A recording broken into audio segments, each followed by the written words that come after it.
live. Excellent. So, let me tell you how my Wednesday went. I drove out an hour and a half out to some remote Rowan campus. It wasn't Rowan University. It was like Rowan College of something. I don't know. And then I get there and everything is being run by like the U.S. Army. And I don't know, you show ID at every checkpoint. I went through 3 or 4 checkpoints.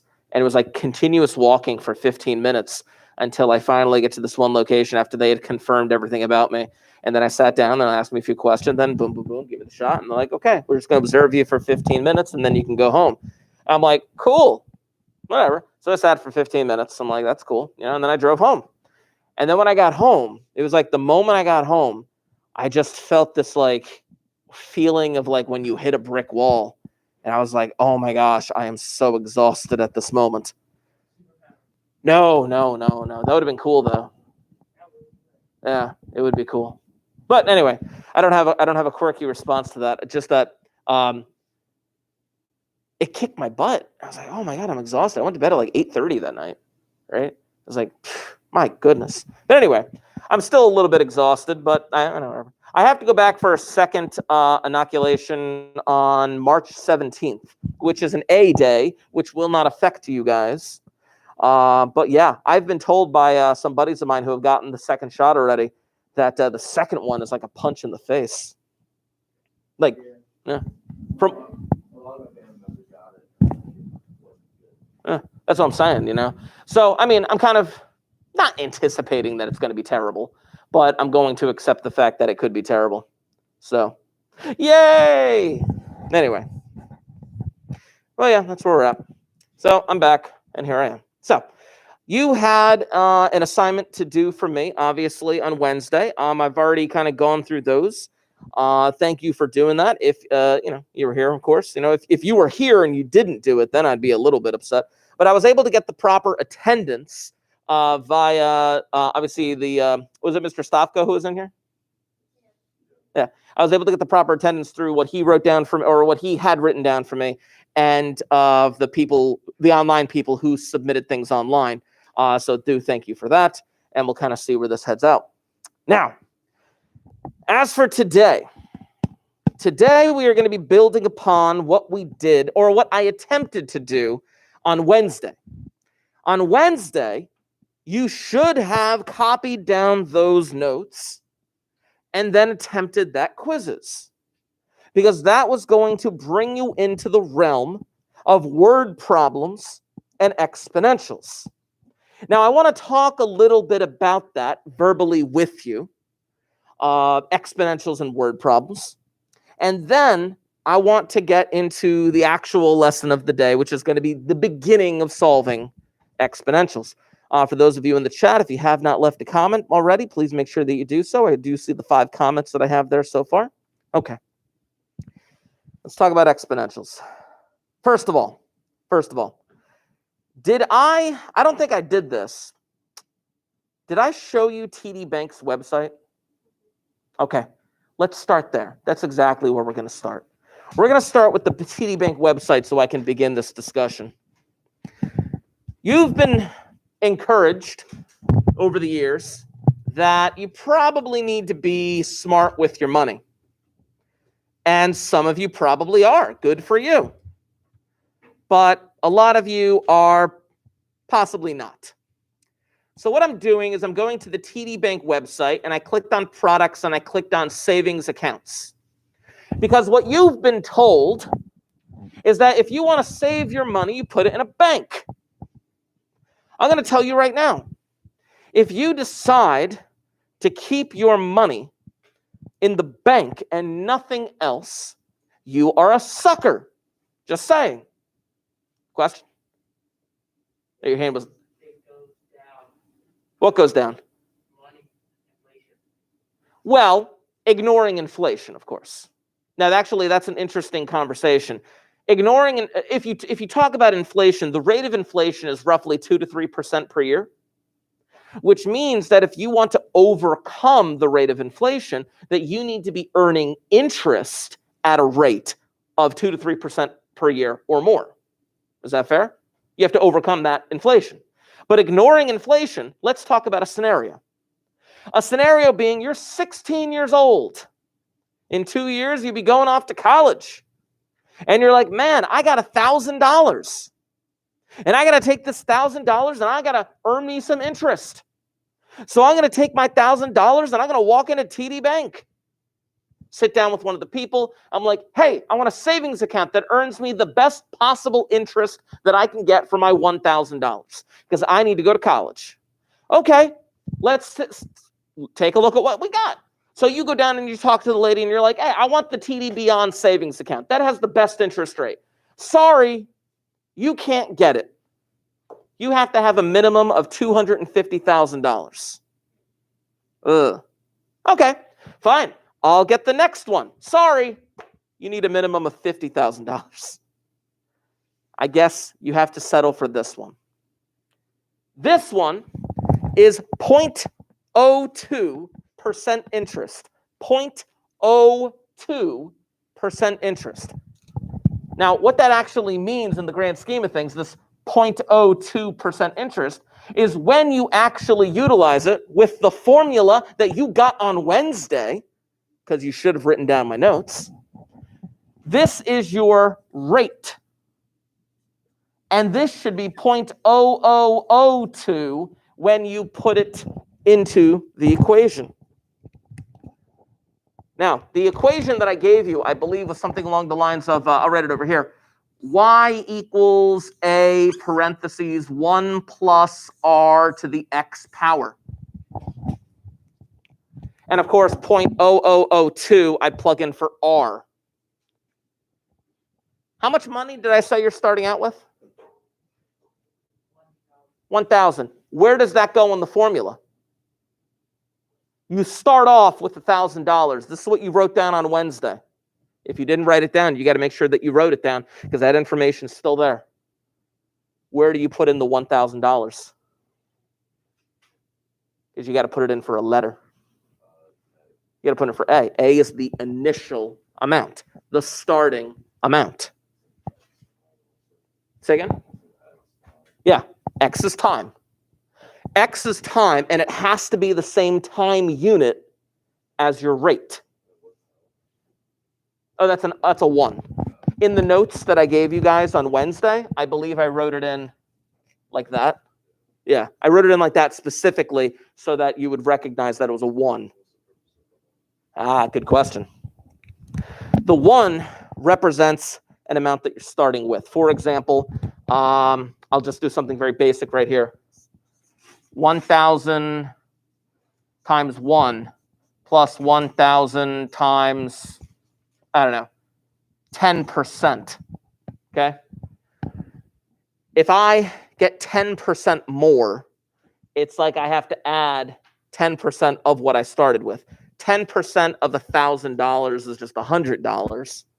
And the idea being now that I can actually rewrite this problem like this by doing a little bit of factoring. The 1 represents the full amount that you started with, and the rate represents the additional amount that you're going to get. Yeah. But yeah, X is time. So you're 16 years old. You go into TD Bank. You say, I have $1,000 and I want to put it into a savings account. The best you can get is 0.0002 for your rate.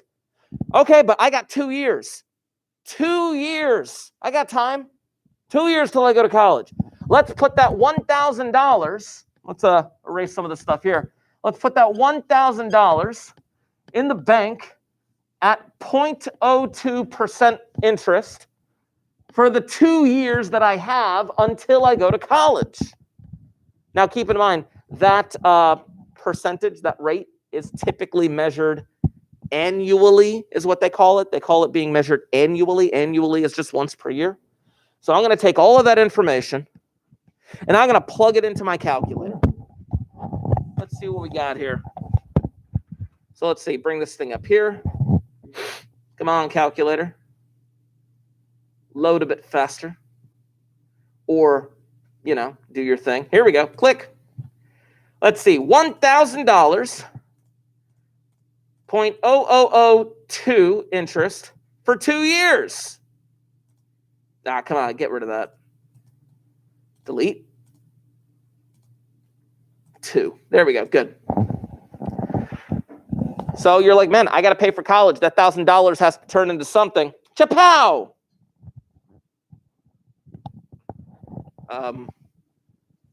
Wait a minute.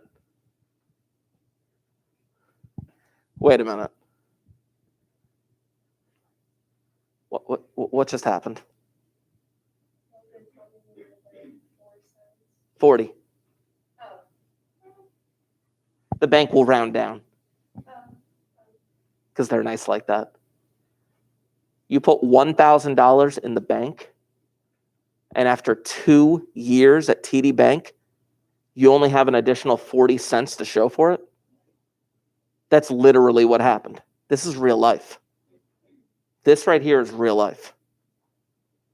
You put your money in a basic savings account that earns garbage interest. Do you really think that you're going to have enough to pay for what you want to pay for? Nope.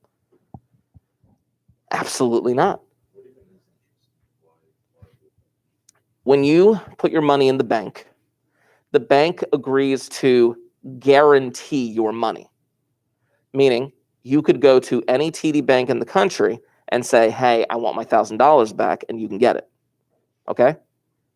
Now, the bank holds your $1,000, but obviously this is physical cash that eventually translates into other things. They can send it away and have it deposited electronically, whatever. But they basically take your money and they invest it themselves. And they earn money through the stock market.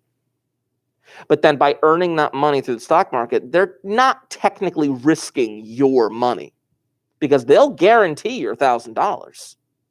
But by agreeing to let your $1,000 lie with them, they in turn enter into an agreement to earn you interest, meaning here's your 40 cents. Thank you for your 2 years. It's kind of messed up, but that's how banks operate. Oh, if it was 10%? No. Ah, okay, that's a good point. Yeah. So the other one. Now this is if you had $50,000, obviously, but let's stick with the $1,000 for now. If you had the other interest rate, there we go. If you had the other interest rate, which was 0.10, not 0.02, but 0.10%. Yeah, you guys can show each other your phones later. Now, I can't put in 0.01. 0.01 is not what I want to put in because 0.01 would represent 1%, a whole 1%. So that's not actually what I got to do. If you want to convert, you actually have to take the percentage and divide it by 100. So 0.001 is actually the rate that I need to put in there. Raise it to the second power. You have an additional $2 after 2 years. What's the other interest rate? The other interest rate was 0.25. So that's 1,000. 1 plus, now it's not 0.25. If I put in 0.25, that's 25%. That's not 25%. That's 0.25%. You got to divide it by 100. So it's actually 0.0025 raised to the second power. Now, this is if you have $250,000 minimum. Guess what? You earn an extra $5.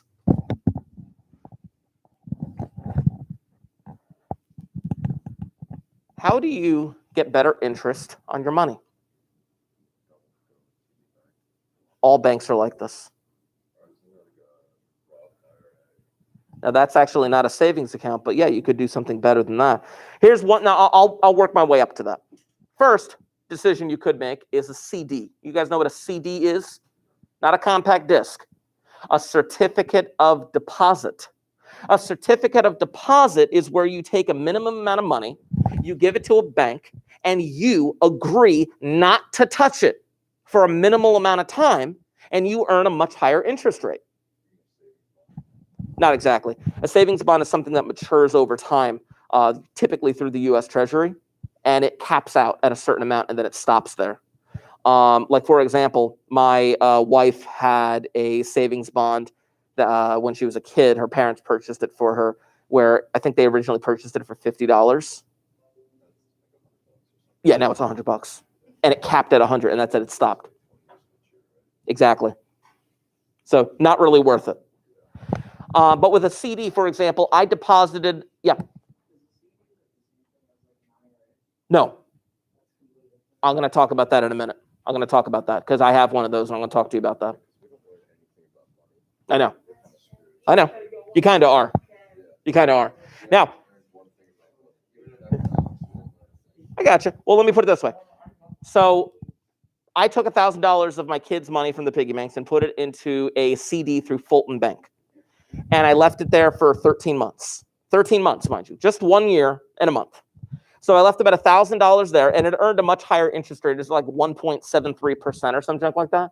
And after 13 months, they had an additional $26. After 13 months. Yeah. But I'm just saying, that's better than what TD Bank would offer you with a basic savings account. So you got to figure out better ways to invest your money. Now, I will tell you, you guys know what a 401k is? Cool. I don't have a 401k. I'm not allowed to have one. I have a 403b, which is better. You know why? Now, a 401k typically is something, it's a retirement account that you can put your money into, where they would take money out of your check, and they would deposit it into a 401k, and that 401k would, go up and down depending on where the stock market goes. And you leave it alone for like 20, 30 years, and it's a nice little chunk of change that you can retire with.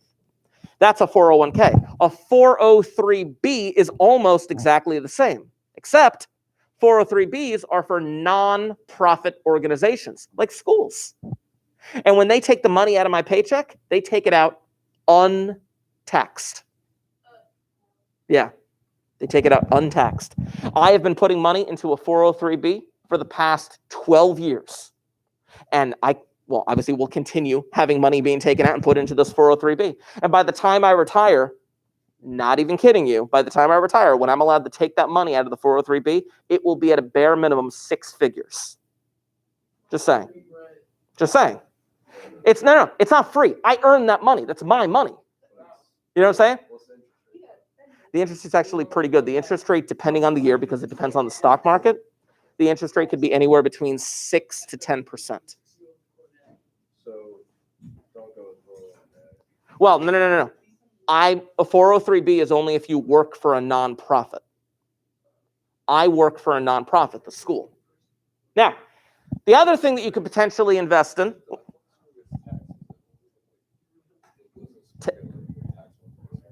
Well, yeah, because we're technically a state organization, but as a teacher, we don't earn money. Like, people don't pay to come to the school. Taxes are a different story.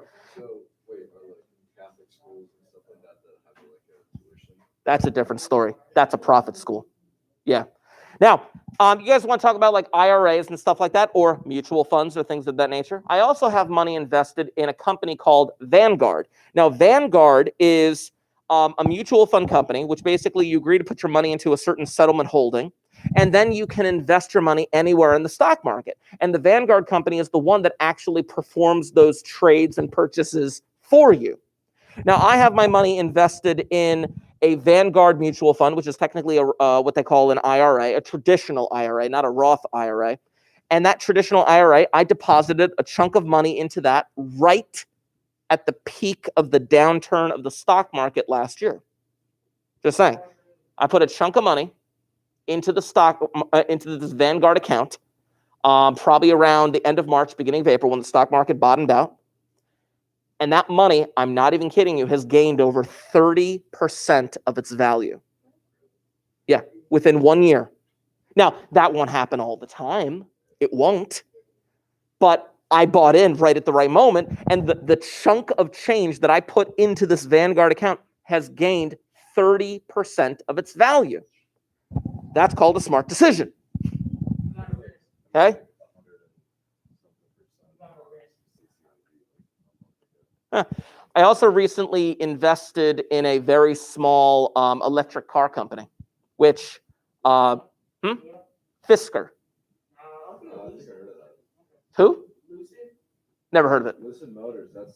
It's the one that makes them make it like so big. It's weird. I don't know. It's like hydrogen. Like it's I don't know. Something about that motor. It's not like it's electric. Well, I'll tell you about Fisker. Fisker is going to be releasing their first car to the general public within the next year or two. They're already Fisker, yeah. But they've already had a ton of pre-orders paid in full. How much is it? How much is the car? Well, a Tesla will cost you, what, $80,000, $90,000? A Tesla. Yeah, what Tesla though? Tesla is another electric car company. Yeah, but like Which which one? Tesla model? Oh, it doesn't matter. I'm just saying a generic Tesla will get you $80,000, $90,000 that you have to pay. But I'm saying this company is offering luxury electric cars for $30,000 to $40,000. Tesla makes another like a base model again, like lower. The base model Yeah. is 35. Yeah, but Tesla is a bit too expensive to get into right now. It's like Tesla. Yeah, it's a bit too expensive to get into right now. They're already $800 a share. My point is the company that I bought into was only $19 a share. And now, after the next week, they've been $22 a share because they made a merger agreement with the company that assembles iPhones. Their difference is they actually have solar panels on the top of their car, but efficient. Yeah. So, my point being, these formulas that you wrote down on Wednesday, and again, I keep reiterating this because I know for a fact that not everybody wrote it down. Those notes are going to be incredibly helpful as we move forward into this chapter. Because this chapter is going to be all about exponential growth and decay. And eventually, I am going to be assigning you a project, eventually, where you will have to investigate a bank, a car, and a house. It's going to be nice. Now, here's the interesting thing about cars. Hold on, there's a comment.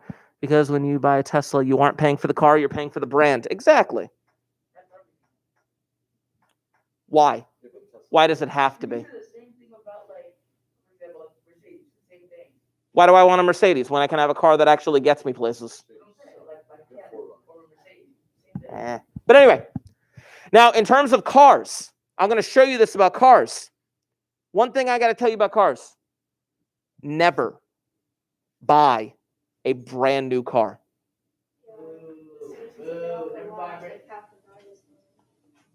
Exactly. That's exponential decay. Especially without those luxury brands like Yeah. Mercedes, BMW, Audi. Yeah. It's like 30% as soon as you get off the lot. Yeah. It's ridiculous. So even though you maintain the car, even though you upkeep the car, it still loses value over time. There are some cars that do gain value, like classic cars. Like, well, yeah, like very sports. Yeah, exactly. But most cars lose value over time, right? Do you know what purchase that you could do that, as long with proper upkeep, will gain value over time? A house. especially if you do it yourself. If you like don't buy one, but you construct one. Well, yes, technically you could buy the land cheap and then have the house built and then sell it. Yes, you could. Triplex. Yeah, Dude, you yeah. rent one and you rent out the other room. That's true. That's true. That's true. I'll do that. But I'm just saying that when you have a house and you buy a house and you're paying it off, you can earn a certain amount of equity, and that equity is a lot of extra money. So, now, ladies and gentlemen, this is kind of the mini spiel that I would have given you on Wednesday had I been here. It's shortened, but I did want to spend a time on Wednesday going over those notes that you wrote down. And again, write them down if you haven't. They're still available on that assignment from Wednesday. But I also wanted to talk about the different types of real-life applications that happen with exponential growth and decay. See, the thing is, people think the stock market is very risky. Yes, the stock market is very risky if you're only investing in an individual company. You know what's better? A mutual fund. Yeah. Is that the S&P 500? Not necessarily. So, for example, the mutual fund that I invest in through Vanguard, they invest in about 300 to 400 different U.S.-based companies. So where the Dow Jones Industrial Average goes, so does the value of my Vanguard mutual fund. Yeah, percentage-wise, that is. So when the Dow Jones takes a huge hit, my value goes down. When the Dow Jones goes up, my value goes up. But here's the kicker. When you have investments in a mutual fund or any type of stock, do you know what they throw off? Dividends. I don't really understand that. How do you receive that? Dividends are like that interest that you would potentially get from the bank, but it's more. And then what Vanguard does for me is they take those dividends, they put them into a separate account, and you know what they do with those dividends? They buy me more stock. That's what I'm saying. Huh? Broker, Well, technically, Vanguard is not like an individual broker. It's a company that does it automatically for you. I tell them. It's automatically set through the website. Set it and forget it. That's the key. You set it and forget it. That I'm not entirely certain of. I know that obviously the Dow Jones and the S&P work separately onto each other. And obviously the stock market itself is just based on people's impressions of companies. For example, man, I really want to put my money into GameStop. I think they're going to do great. I know that's the whole point of me bringing that up. It just shot up the other day, I know, but it's nowhere near the peak when people were manipulating it the other month. It was crazy. If it went all the way up, you had to get out quickly. You had to get out quickly. You had to figure out when to get out. But anyway, stock market is a risk. Mutual funds and IRAs, as we talked about, they're probably a bit better. Ladies and gentlemen, what I would like you to do, I would like to do the actual lesson that I had planned for today. The actual lesson. Like I said, and again, I've said this probably 4 or 5 times already, and I'm just reiterating this, so no one can't say that they didn't hear me. If you did not copy down the notes from Wednesday, the ones that I uploaded in PDF form to that Google Classroom assignment, you need to copy down those notes. They are going to inform a lot of the things that we do moving forward. But I am going to go with the lesson that I had planned for today originally last week. If you would, I'm going to need those notebooks out and open.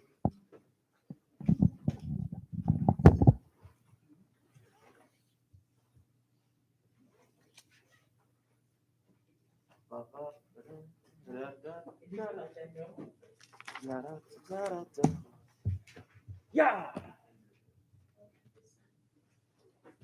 So I know you're talking about like TD Bank. Name another bank in the area. PNC. PNC? Okay, PNC Bank. I don't know. So I go to PNC Bank. Only PNC gang. Where's my PNC? I go to products, savings. PNC for the win. Let's just put in 08005 for the zip code. That's the game right there. Let me check the rates. So hold on, PNC savings, find the right savings account. I don't want to do that. I just want to look at the rates. Here we go, view account details. What bank you rep it? I'm not. Coming orange, wearing orange and blue. Read orange. Chase. That isn't ew. Yeah, they're not showing it to me. I know for a fact that PD Bank. I know for a fact that PD Bank is under 1% interest, so it's actually pretty crappy. Chase is gross. Intro to solving exponentials. Today is this date. Okay. Now, what's going to happen is this. Eventually, we're going to get to a point where you are going to have a word problem exponential in which they are not going to ask you, hey, how much money is this going to be worth after 2 years? No, they're not going to ask you that. Instead, they're going to ask you the question, hey, how long until the value of my account reaches this number? For example, if I had $1,000 in that TD Bank account and I wanted to know how long it would take until my account reached $2,000. Now, here's the setup. Now, when I say the question, how long, the answer that I'm looking for is a time unit, a time frame. How long? How many years? How many months? How many days? Remember you were asking me before, you said that X was time? That's what we're solving for. If X represents time and I say how long until a certain event happens, you are going to have to solve something like this. The goal of today is to show you the two different algebra skills that you need to have in order to solve problems like this.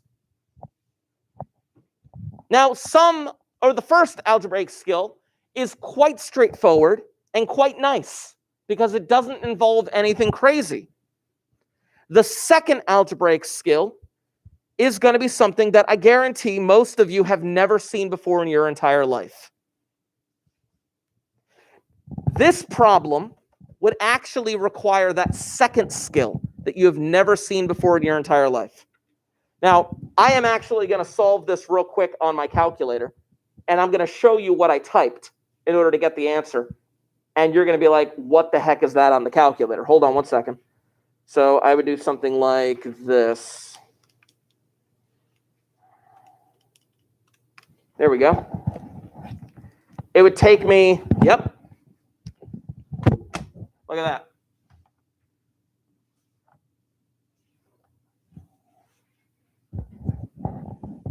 First of all, has anyone ever seen that on the calculator before? I would guarantee you, some of you might have seen it, but most of you have not. TD Bank, you put $1,000 in. That's how many years it would take until your account reaches $2,000. Yeah, with that rate that we talked about before, that 0.0002. That sucks. But this is that algebraic skill that I am going to be showing you at some point. But I want to start with the other algebraic skill. A couple of notes of information here.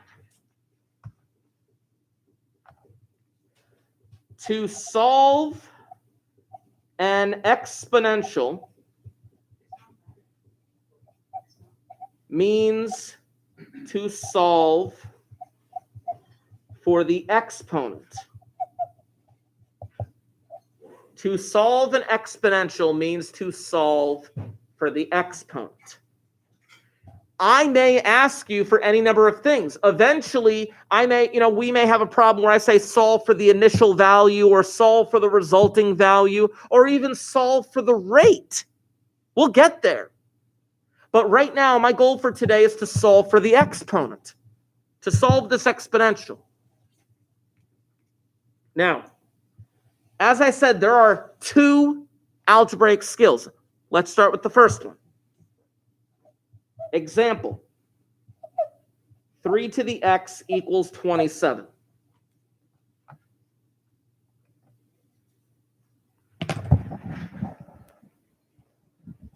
The first algebraic skill that I'm going to teach you for solving these is, again, quite straightforward. It's more along the lines of manipulating the bases. The second algebraic skill will actually physically allow you to get this x by itself. I have no idea. When was the first year that they introduced like basic equations and variables, like x plus 3 equals 5 or some junk like that? She's shaking her head. What grade do you think?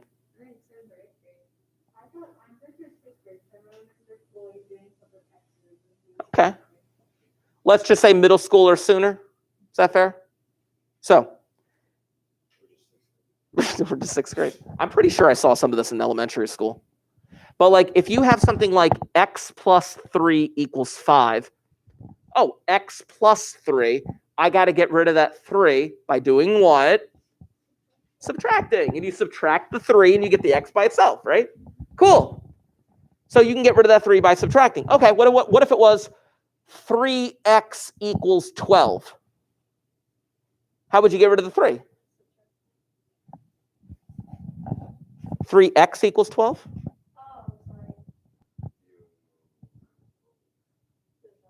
I would divide, right? And it would get rid of that 3. Cool. I could have x cubed equals 81 or some junk like that, or 20. I don't know, it doesn't matter. Regardless, how do I get rid of that cube?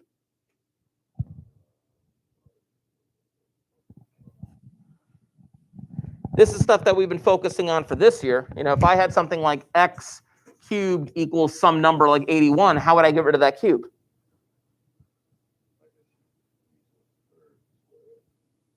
I can't square it. The root? What type of root? A cube root. Yeah. If I cube rooted it, it would get rid of that 3. Yeah. But now here's the problem. How do you get rid of that 3? Can't.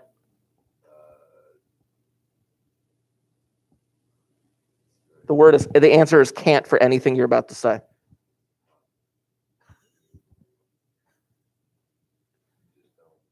You can't subtract, you can't add, you can't multiply, you can't divide, you can't root, you can't raise to powers. You can't get rid of that 3 by those methods. No, you can't. You can't.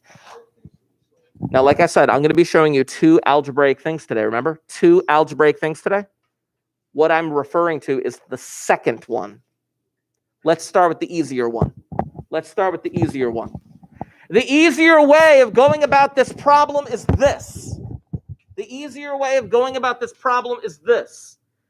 I can take that 27 and I can recognize that 27 is 3 cubed. And because I can recognize that 27 is 3 cubed, what do you notice about the bases on this problem? Gentlemen, again, you can show each other pictures on your phone later. What do you notice about the bases on this problem?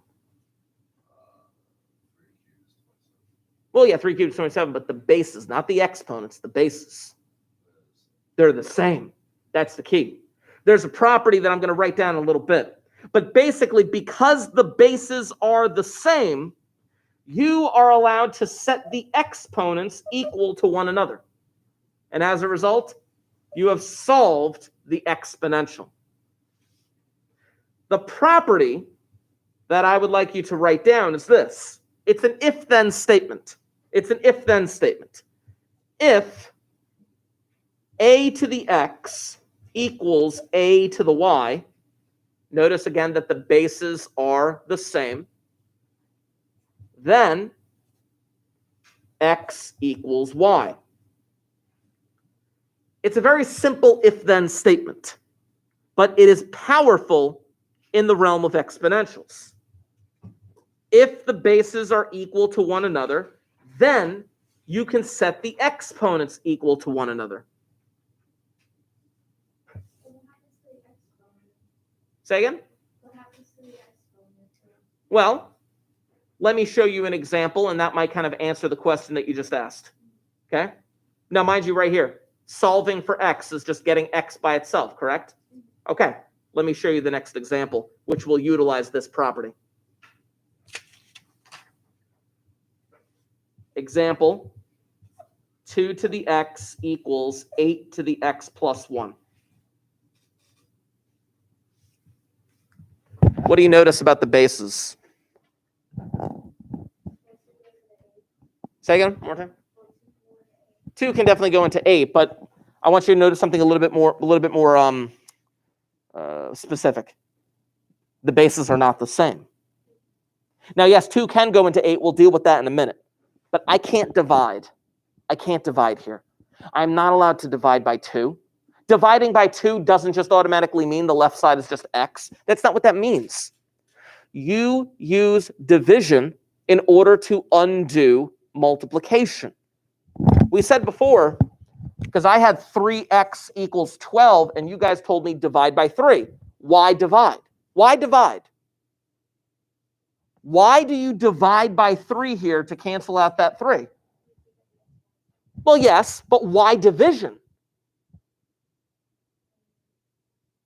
Why is division the operation? Because what are division and multiplication to each other? What are they to each other? What happens when division and multiplication come into contact?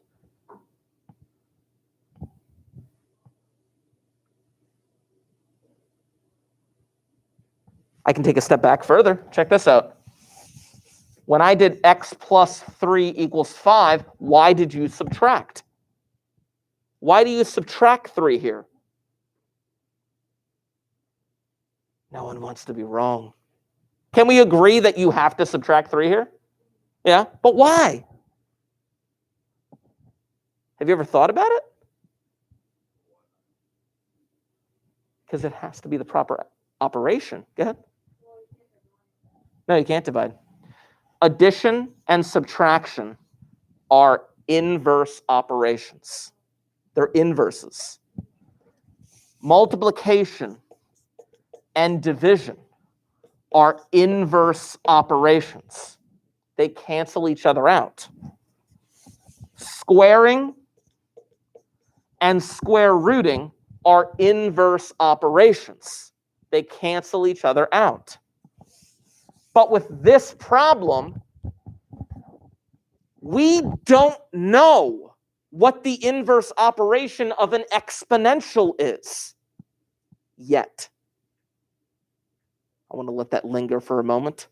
Take a step back for dramatic effect. Repeat the statement. I'm reading the stage directions, just so you know.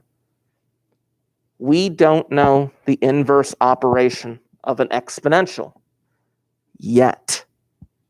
I can't divide by 2. What's the relationship between 2 and 8? There is a relationship. Yeah, they're even. Is there an exponent relationship between 2 and 8? Break down the number 8. What do you get? 4 times 2. Break it down farther.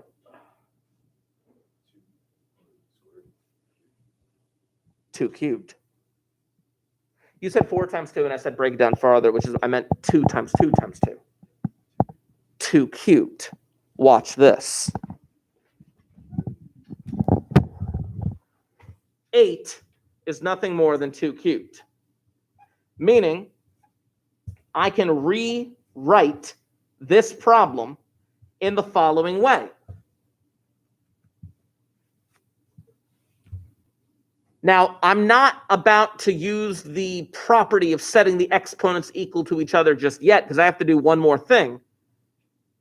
I have to do one more thing before I get to that final step. But what do you notice about the bases now? They're the same. You need the bases to be the same. Power of a power, remind me, what do I have to do with those exponents? If I raise a power to another power, how do I simplify that? Ooh, this okay if you don't remember, because this actually goes back to like the middle to the beginning of January. I wouldn't add it. I would actually multiply it. I know, it's a little weird. It's like, check this out. It's the difference between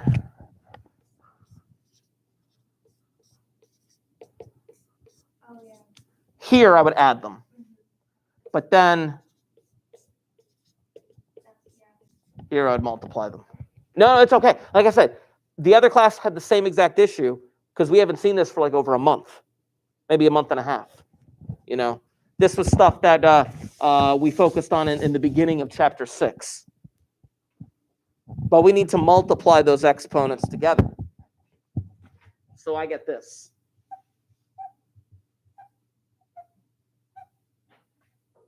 Be very careful when you are doing stuff like this, because look what happened to the exponent. I had to multiply it together to get 3x plus 3, meaning that 3 was actually distributed. Now, you asked me about what happens to the exponents, right?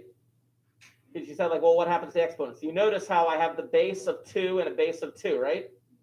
The property said, if, I'll bring it back right here, if the bases are equal to one another, then you could set the exponents equal to one another. So here's the then statement.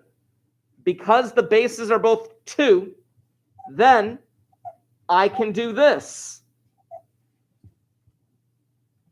Now, I'm not done yet. But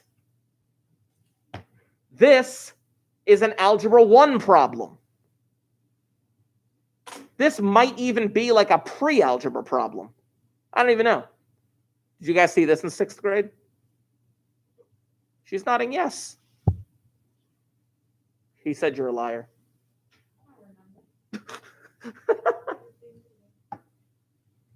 But I can solve this. I'm going to subtract 3x. I'm going to get negative 2x equals 3. And I'm going to divide to get an answer of negative 1.5. There's my answer. There is my answer. I'm going to prove it to you in the calculator in a moment. By plugging that answer back into the original problem. But that is the answer to this question, negative 1.5, or the fraction negative 3 over 2. Let's see what happens here. Click, click, click. 2 to the negative 1.5 power gives you this decimal. I don't care what that decimal actually is. What I care is that if I plug that number into the right side, I get the same decimal. I don't care what, 0.35, I don't care. What I do care is that I get the same thing on the other side. The other side was 8 to the x plus 1 power. So negative 1.5 plus 1 power. Check this out. Chapow. All that matters is that I get the same thing on both sides. If I do that, then yeah, I have proven that I have the correct answer. Proven it. It's wonderful.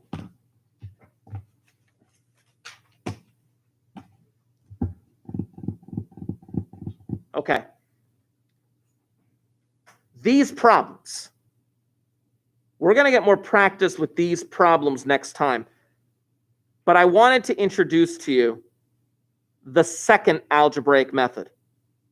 The first algebraic method is if you can get both sides to be the same base. Sometimes you can't. Let me show you what I mean. Give me a single-digit number. Okay? Give me a double-digit number. 12? Sounds good to me. Write this problem down.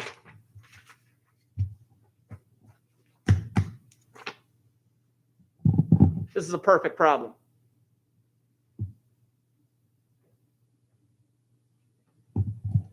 At first glance, someone would look at this problem and be like, well, the answer is 4. Clearly it's not. The answer is not 4. You kidding me? Ms. Maria, I got 4. How'd you get 4? 12 divided by 3. Clearly you're not supposed to divide by 3. In fact, if you take that 4 and try to plug it back into the original problem, 3 to the 4th power, do you know what 3 to the 4th power is? It's 81. That's not 12. We know what 3 squared is. 3 squared is. We did it. We know what 3 cubed is. Cubed. Second? 27. Yeah, I didn't hear it the first time. But the answer's got to be between 2 and 3. It's somewhere between 2 and 3. We could guess all day long. We will never get it. It's 2.7. Let's give it a shot.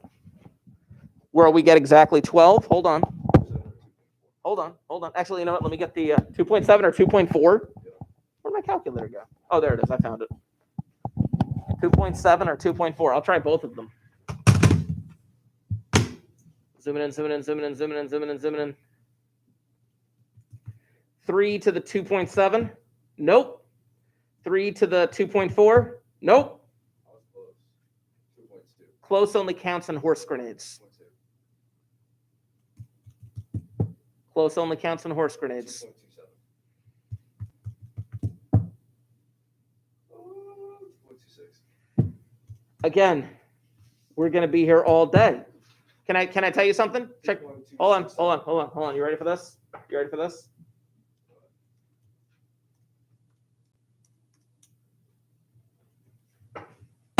Got it. That's the actual answer. 3 to the 2.26 1859507 power. Nailed it. No, you didn't. Yeah, the calculator's wrong.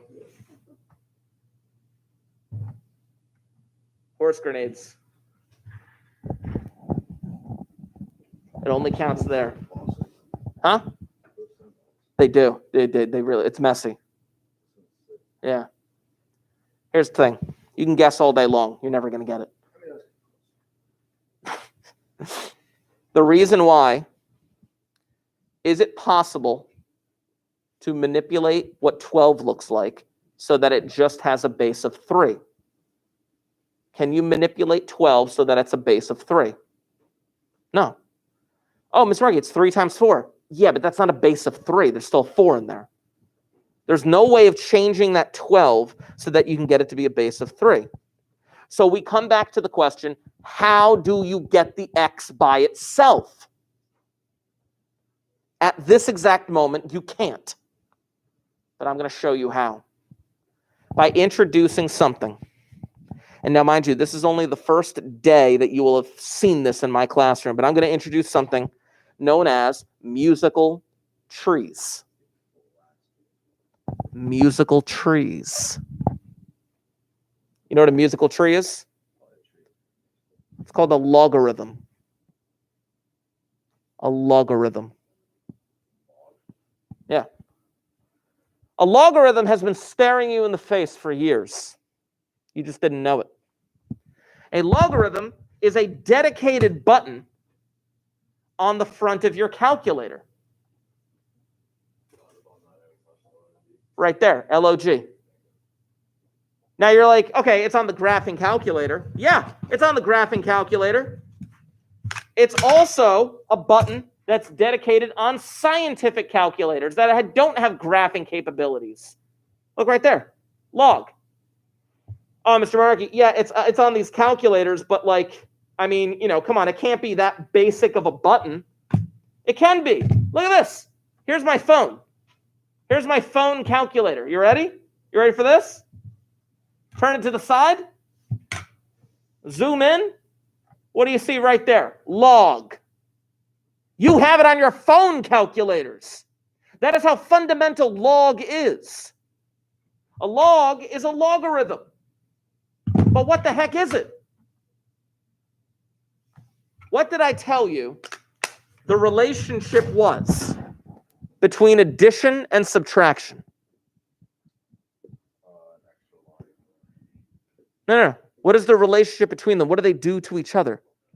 They cancel each other out. Thus, the two operations are inverse operations. Multiplication and division are inverse operations. Squaring and square rooting are inverse operations. They cancel each other out and allow you to get a variable by itself. But this is an exponential. A logarithm is the inverse of an exponential. And logarithms, will allow us to solve the problems that we just came up with at the beginning of class about banks and cars and houses and finances. Logarithms will allow you to solve problems like that so that you know precisely how long it will take until you earn a certain amount or until the value of a car reaches a certain number.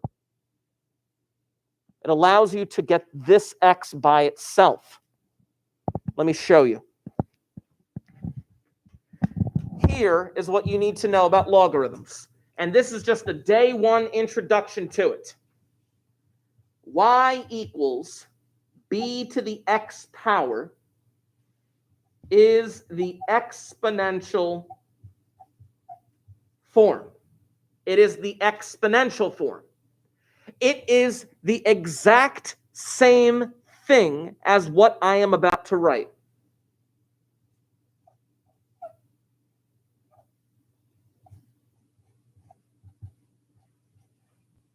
This is the logarithm form. Move that up to the top. That B is actually a subscript. It is a little subscript. It's down a little bit. Not exactly. You've been dealing with subscripts for years. Remember when you guys first did linear equations? Y sub 1 or y sub 2 minus y sub 1 over x sub 2 minus x sub 1? Yeah, you've been doing subscripts for a while. A logarithm can be programmed to be any base you want it to be. Thus, that b is changeable depending on what the base is in the exponential. So, for example, 3 to the x equals 12 becomes log base 3 of 12 equals x.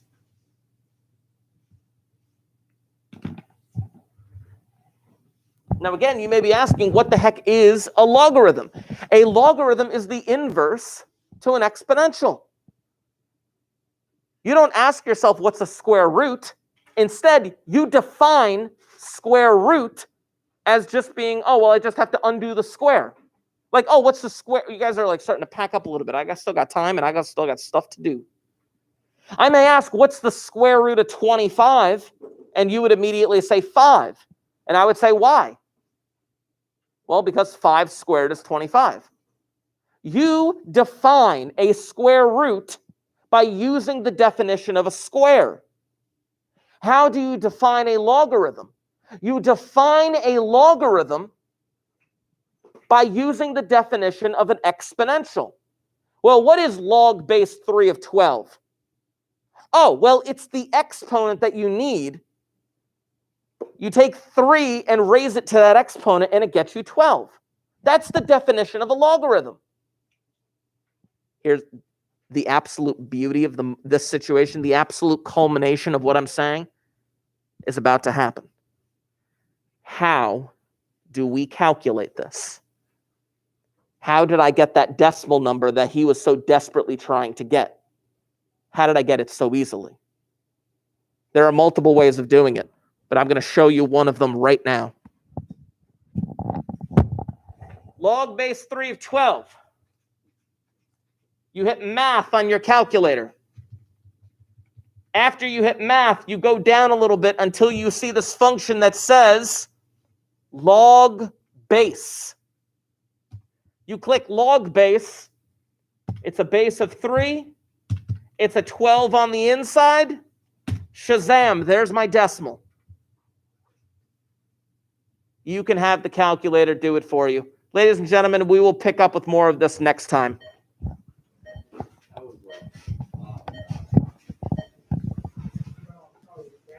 we can't solve it unless we do the law? Yes. And I'm not even kidding you. That particular problem, 3 to the x equals 12, you can't solve it without logarithms. There's no possible way. Yeah. Is it like that for all the exponential, or is it just like specific words? Well, let's put it this way. I'm going to sign off on the chat real quick. So thank you guys. Thank you for joining. If you haven't left a comment, make sure you leave a comment, etc. Here we go.